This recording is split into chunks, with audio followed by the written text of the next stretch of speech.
ಇನ್ನು ಧನು ರಾಶಿಯವರ ವಾರದ ಭವಿಷ್ಯದ ಬಗ್ಗೆ ನೋಡೋದಾದ್ರೆ, ಮೂಲ, ಉತ್ತರಾಷಾಢ, ಪೂರ್ವಾಷಾಢ ನಕ್ಷತ್ರಗಳಿಗೆ ಧನುಸ್ಸು ರಾಶಿ ಬರುತ್ತೆ. ನೋಡಿ, ಧನುಸ್ಸು ರಾಶಿಯವರಿಗೆ ಸತ್ಕರ್ಮ ಯೋಗ ಅನ್ನುವುದಾಗಿದೆ. ಅರ್ಧಾಷ್ಟಮ ಶನಿ ಪ್ರಾರಂಭವಾಗಿದೆ, ಇಲ್ಲ ಅಂತಲ್ಲ.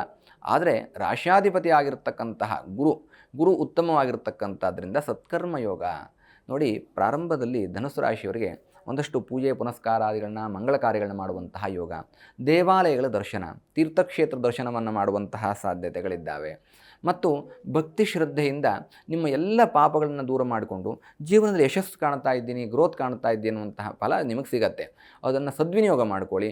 ಯಾವ ಕಾರಣಕ್ಕೂ ಧನುಸ್ಸು ರಾಶಿಯವರು ದುರುಪಯೋಗ ಆಗೋದು ಬೇಡ. ಏನಾದರೂ 2.5 ವರ್ಷಗಳ ಕಾಲ ತುಂಬ ಉತ್ತಮವಾದಂತಹ ಫಲ. ಈ ವಾರದ ಭವಿಷ್ಯವನ್ನು ನೋಡ್ತಾ ಹೋದರೆ ಧನುಸ್ಸು ರಾಶಿಗೆ ಯಾವ ಕಷ್ಟಗಳು ಬರಲಿಕ್ಕೆ ಸಾಧ್ಯತೆಗಳಿಲ್ಲ. ಜಿ ಕನ್ನಡ ನ್ಯೂಸ್ ಈಗ ನಿಮ್ಮ ಮನೆಯಲ್ಲೇ ನೋಡಿ.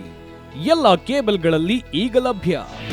ನಿಮ್ಮ ನೆಚ್ಚಿನ ಜಿ ಕನ್ನಡ ನ್ಯೂಸ್ ಈಗ ಸನ್ ಡೈರೆಕ್ಟ್ ನಲ್ಲಿ number 292, Tata play number 1664, Jio TV number 1334, NXT digital number 30, N cable number 30, city networks 51, U digital number 162, GTPL number 17, Rockline telecommunications number 42, Shri Basaveshwara cable number 168, rural cable network 60, Vinayaka digital 57, Abhishek cable 821, city channel 53, Siddeshwara cable network 57, ವಿ4 digital infotech 628, Surya digital networks 53, Gajanan digital number 836, Malnad infotech private limited number